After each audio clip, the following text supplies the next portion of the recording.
नमस्कार दोस्तों, आज हम आपके लिए एक ऐसा विशेष विश्लेषण लेकर आए हैं जिसे देखने के बाद शायद आपके होश उड़ जाएंगे और आपको देश के भीतर चल रहे उस घिनौने खेल की पूरी सच्चाई समझ में आएगी जिसे अब तक आपके सामने सिर्फ एक निर्दोष विरोध प्रदर्शन बनाकर परोसा जा रहा था। जब भी देश में कानून का राज स्थापित करने की कोशिश होती है, जब भी व्यवस्था को सुधारने की कवायद शुरू होती है, तब एक ऐसी साजिश रची जाती है जो बाहर से तो एक छात्र आंदोलन या जन आंदोलन नजर आती है, लेकिन उसके पीछे की परतें उघाड़ने पर जो सच बाहर आता है वो रोंगटे खड़े कर देने वाला होता है।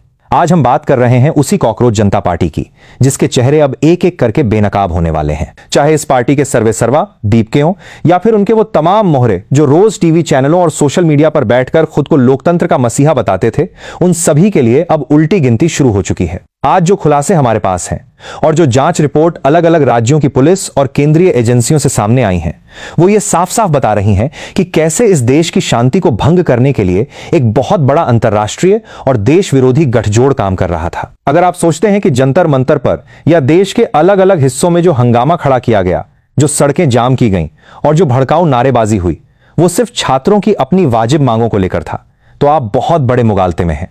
हमारे देश का जो तथाकथित लेफ्ट, लिबरल और कांग्रेसी इकोसिस्टम है, उसने हमेशा की तरह इस पूरी अराजकता पर एक मासूमियत का चोला पहनाने की पूरी कोशिश की। लेकिन सच तो यह है कि यह किसी परीक्षा या छात्रों के भविष्य की लड़ाई थी ही नहीं, बल्कि इसके पीछे पाकिस्तान की खुफिया एजेंसी ISI, अमेरिका के कुछ संदिग्ध संस्थान और दुनिया भर में बैठे भारत विरोधी तत्वों की एक सोची समझी साजिश थी। सबसे ज्यादा चौंकाने वाली बात तो यह है कि इस पूरी साजिश का पहला सबसे बड़ा सबूत किसी भाजपा शासित राज्य से नहीं आया, बल्कि इसकी पहली चिंगारी पंजाब से उठी, जहां अरविंद केजरीवाल की आम आदमी पार्टी की सरकार शासन कर रही है। जब पंजाब पुलिस ने खुद प्रेस कॉन्फ्रेंस करके दुनिया को बताया कि इस तथाकथित आंदोलन के पीछे सीमा पार बैठे आतंकी आकाओं का हाथ है, तब जाकर इस षड्यंत्र का पहला पर्दाफाश हुआ। पंजाब पुलिस की उस प्राथमिक जांच ने यह साबित कर दिया कि कैसे सीमा पार से ISI के हैंडल्स इस देश के युवाओं को बरगलाने और उनका इस्तेमाल हथियार और गोला बारूद के साथ देश की राजधानी में तबाही मचाने के लिए कर रहे थे। जंतर मंतर जैसे संवेदनशील इलाके में जहां कॉकरोच जनता पार्टी के कार्यकर्ता और उनके समर्थित गुंडे इकट्ठा थे, वहां पेट्रोल बम फेंकने और बड़ा धमाका करने की योजना बनाई गई थी। जरा सोचिए, अगर हमारी सुरक्षा एजेंसियां सतर्क न होती और इन आतंकियों को वक्त रहते न दबोचा जाता, तो दिल्ली की सड़कों पर बेगुनाहों का कितना खून बहता। लेकिन सवाल यह उठता है कि क्या यह सब सिर्फ एक इत्तेफाक था, या फिर दीपके और कॉकरोच जनता पार्टी के बड़े रणनीतिकार ये अच्छी तरह जानते थे कि उनके इस मंच का इस्तेमाल कौन और किस मकसद के लिए कर रहा है। जब एक चुनी हुई सरकार की पुलिस यह मान रही है कि इस प्रदर्शन के पीछे पाकिस्तानी नेटवर्क काम कर रहा था, तो फिर कॉकरोच जनता पार्टी के नेता इस पर चुप्पी क्यों साधे हुए हैं? लेकिन यह साजिश सिर्फ बंदूकों और बमों तक सीमित नहीं थी। इसका एक दूसरा और बेहद खतरनाक पहलू सोशल मीडिया की स्क्रीन पर खेला जा रहा था। जब महाराष्ट्र की साइबर पुलिस ने इस पूरे घटनाक्रम के डिजिटल पदचिह्नों की जांच की, तो उनके सामने जो आंकड़े आए वो किसी भी देशप्रेमी के रोंगटे खड़े कर देंगे। हजारों की संख्या में फर्जी सोशल मीडिया अकाउंट्स, बॉट्स और AI जनरेटेड फर्जी वीडियोस का एक ऐसा जाल बुना गया था जिसका मकसद सिर्फ और सिर्फ देश के आम नागरिकों के दिलों में नफरत और भ्रम का जहर घोलना था। फेसबुक, इंस्टाग्राम और यूट्यूब जैसे प्लेटफॉर्मों पर करोड़ों रुपए पानी की तरह बहाए गए ताकि देश में दंगे जैसी स्थिति पैदा की जा सके। यहां तक कि खुद मेटा जैसी ग्लोबल कंपनियों ने यह स्वीकार किया है कि उनसे पैसे लेकर इस प्रो कॉकरोच एजेंडे को बढ़ावा दिया गया और देश विरोधी नैरेटिव को आर्टिफिशियल तरीके से ट्रेंड कराया गया। यह बेहद चिंताजनक है कि कैसे महाराष्ट्र साइबर सेल को सैकड़ों की संख्या में ऐसे पोस्ट डिलीट कराने पड़े जो पूरी तरह से AI तकनीक के जरिए तैयार किए गए थे और जिनका मकसद मुंबई और पूरे महाराष्ट्र में जातीय और सामाजिक वैमनस्य फैलाना था। क्या आपको लगता है कि एक आम छात्र या कोई सड़क पर उतरने वाला नागरिक इस तरह के हाईटेक और महंगे डिजिटल वॉरफेयर को खुद से चला सकता है? जाहिर है कि इसके पीछे बहुत बड़ा विदेशी पैसा और पेशेवर मार्केटिंग एजेंसियां काम कर रही थीं।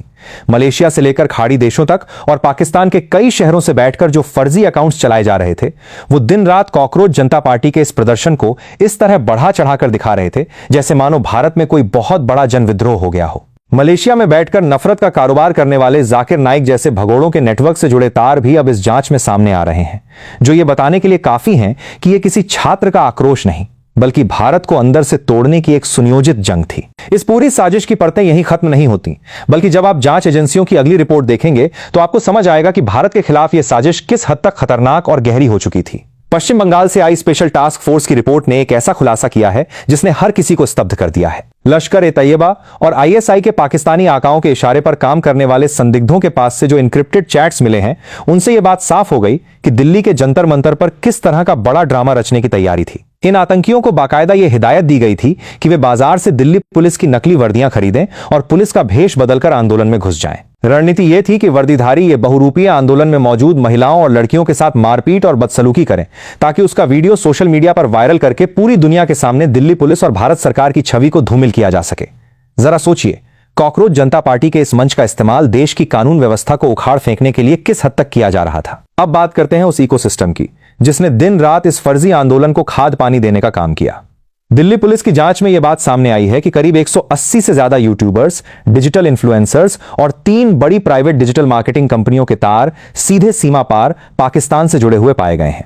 जब जब पुलिस और प्रशासन के वरिष्ठ अधिकारी इस आंदोलन के आयोजकों से बात करके मामले का शांतिपूर्ण समाधान निकालने की कोशिश करते थे, तब तब ये बिकाऊ इन्फ्लुएंसर्स बातचीत के बीच में आकर माहौल को जानबूझकर बिगाड़ देते थे। क्योंकि अगर आंदोलन खत्म हो जाता, अगर शांति कायम हो जाती, तो विदेशी आकाओं से मिलने वाला डॉलर का वो मोटा फंड बंद हो जाता जो इन लोगों की जेबों में जा रहा था।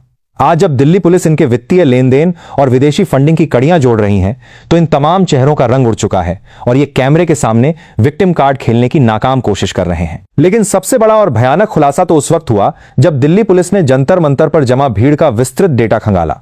जिन 2873 लोगों की पहचान और स्क्रूटनी की गई, उनमें से 989 लोग कोई आम नागरिक या छात्र नहीं थे, बल्कि वे ऐसे पेशेवर अपराधी थे जिन पर हत्या, लूट, बलात्कार, अपहरण और अवैध हथियारों की तस्करी जैसे घिनौने और संगीन मामले दर्ज हैं। लगभग 1000 खूंखार अपराधियों को जंतर मंतर पर क्यों इकट्ठा किया गया था?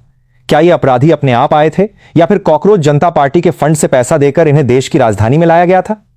ये सीधे सीधे दिल्ली में दंगा कराने, खून बहाने और संसद का घेराव करके नेपाल और बांग्लादेश जैसी अराजकता पैदा करने की एक साजिश थी। दीपके और उनकी कॉकरोच जनता पार्टी यह भूल गई कि यह नया भारत है, जहां कानून के हाथ बहुत लंबे हैं और किसी भी देश विरोधी हरकत को बख्शा नहीं जाएगा।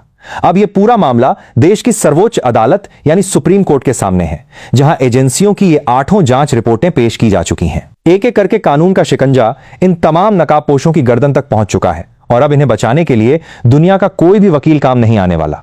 जो लोग कल तक लोकतंत्र की दुहाई देकर देश को जलाने की साजिश रच रहे थे, आज वे खुद अपनी ही बिछाई जाल में फंस चुके हैं। कानून की ताकत के सामने इन सभी कॉकरोचों को उसी नाली में वापस लौटना पड़ेगा जहां से ये बाहर निकले थे, क्योंकि भारत की संप्रभुता और शांति से खिलवाड़ करने की इजाजत इस देश में किसी को नहीं दी जा सकती। फिलहाल इस पूरे मामले में आपकी क्या राय है, हमें कॉमेंट में जरूर बताएं। मैं जल्द ही मिलूंगा एक बड़े और नए मुद्दे के साथ। तब तक के लिए नमस्कार।